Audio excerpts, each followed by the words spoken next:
eu acho que cada vez mais, pessoal, a gente está acompanhando eventos que vêm mostrando com o evento acontece, a reação do mercado, de que essa rotação, que na minha opinião, né, eu que vinha com o pensamento de que se isso acontecesse, seria somente no segundo semestre desse ano, eu tenho a percepção que hoje isso está sendo, de certa maneira, aí, antecipado. Tá?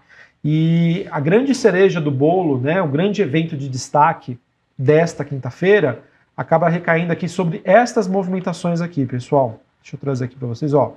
Pior queda dos títulos alemães desde 1990, desencadeia aí uma liquidação global de dívida, tá? Nós temos aqui também, ó, volume de opções de euro aumentam, né, para recordes após plano aí de gastos na Alemanha. O que aconteceu, pessoal? Deixa eu só mostrar aqui para vocês em termos gráficos. Nós tivemos, pessoal, a maior movimentação de títulos de renda fixa na Europa, né, na Ásia.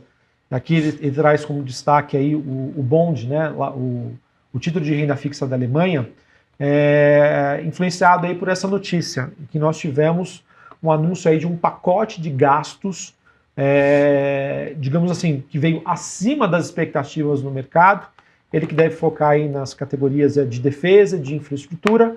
A Alemanha que está utilizando disso como um argumento depois aí das últimas decisões que envolveram os Estados Unidos e a Ucrânia, e que eles falaram assim, olha, a gente precisa se defender aqui, a gente precisa se reorganizar, se reestruturar.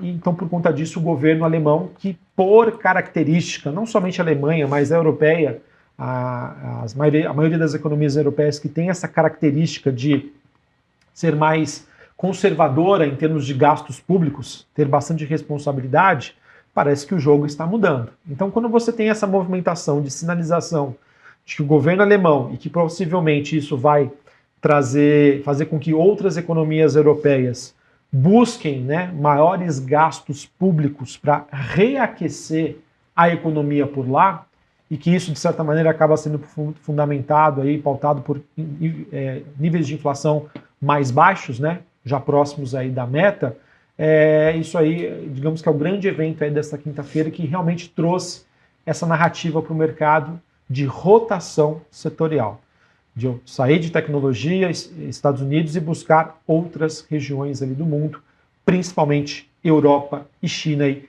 por conta desses eventos. Na China, DeepSeek, e com o mercado aí aguardando realmente sinalizações aí do governo chinês em torno de voltar, né, a reestimular a economia, voltar a dar apoio ao setor imobiliário, e na Europa a sinalização aí de maiores gastos públicos. Tá? Essa aqui é a movimentação que nós temos para as taxas de juros de 10 anos na Alemanha, que saiu aí da faixa de 2,5% para 2,9%, numa movimentação aí, num tiro só, como eu já disse anteriormente, maior movimentação desde aí de 1990.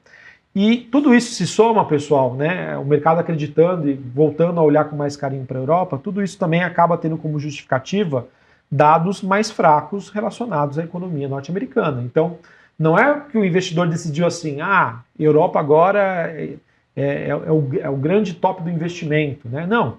A gente, ao mesmo tempo em que a gente vem acompanhando essa realização de novas rodadas de estímulos na Europa, China também já naquela expectativa, nessa mudança aí de percepção do mercado, os Estados Unidos também vem passando por uma desaceleração econômica. A gente observa isso olhando, por exemplo, para o ISM de serviços, que foi divulgado aí recentemente.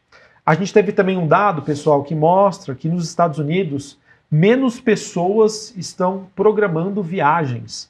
Se a gente tem essa sinalização, pessoal, de que as pessoas estão programando menos viagens, significa dizer que o orçamento está mais curto, né? As pessoas estão realmente reconsiderando, aí, reponderando onde elas estão gastando. Então, já que eu tenho essa opção de viajar para fora ou fazer algo mais próximo de casa ou ficar em casa mesmo, entre aspas, descansando, isso acaba sendo uma sinalização que as pessoas estão menos propensas a gastar. Isso se soma também com o sentimento aí do mercado de que eles estão considerando que o número de vagas de emprego à disposição está diminuindo, e a gente vem acompanhando aí realmente esses dados nessa semana que mostraram, por exemplo, ontem o ADP, que seria equivalente ao CAGED aqui no Brasil, que veio um dado bem abaixo do esperado, e com uma revisão aí dos últimos dados também para baixo.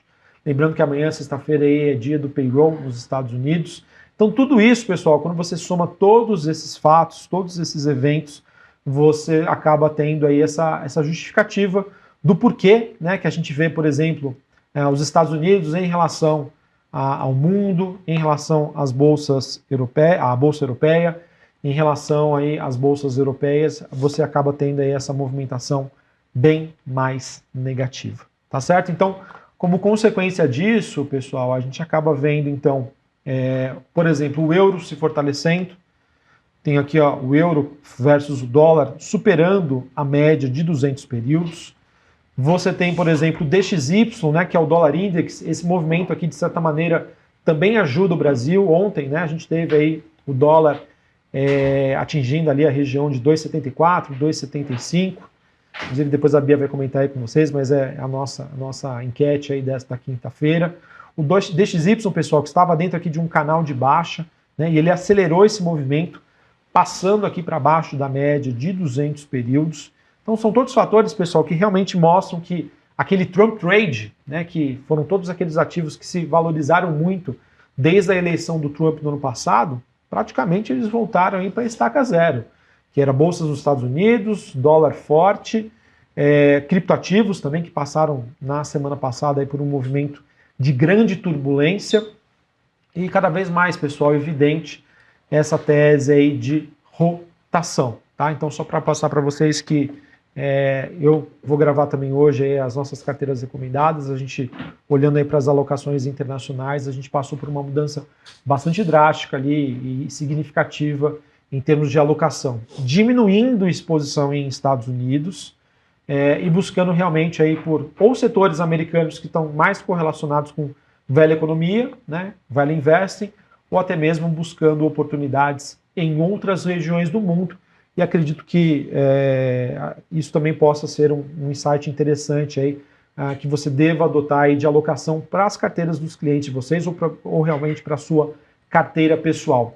Você está muito posicionado em Estados Unidos? Será que talvez não seja a hora aí de você revisar um pouco esse seu portfólio, dar oportunidade sim para alocações internacionais, mas em diferentes classes de ativos?